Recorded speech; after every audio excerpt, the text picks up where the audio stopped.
Bienvenue à cette présentation du fonctionnement d'une vanne pneumatique. Cliquez Suivant pour continuer.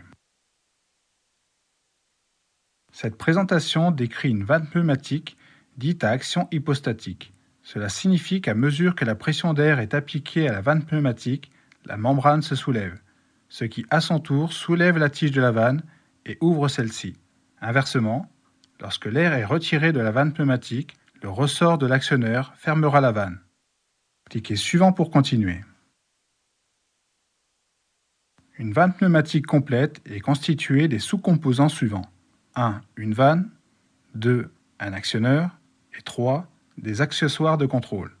Dans cet exemple, les accessoires de contrôle sont les suivants. A. Un régulateur d'air. B. Un transducteur IAP. Et C. Un positionneur. Cliquez Suivant pour continuer.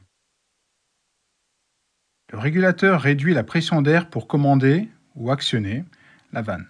Dans certains cas, plusieurs régulateurs sont utilisés pour fournir la pression d'air nécessaire en se fondant sur les besoins du système. Cliquez Suivant pour continuer. Le transducteur convertit le signal I provenant du système de commande à une pression P utilisée par le positionneur pour déplacer la tige de la vanne. Cliquez Suivant pour continuer. Le positionneur fournit une pression de sortie pour positionner la vanne en fonction des données provenant du bras de rappel mécanique et du signal de commande. Cliquez Suivant pour continuer.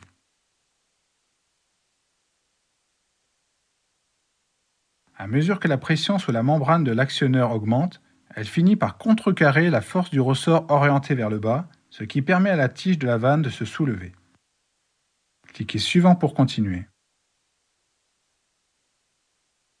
À mesure que la pression sur la membrane est relâchée, la force du ressort orienté vers le bas abaisse la tige de la vanne en position fermée. Cliquez Suivant pour continuer.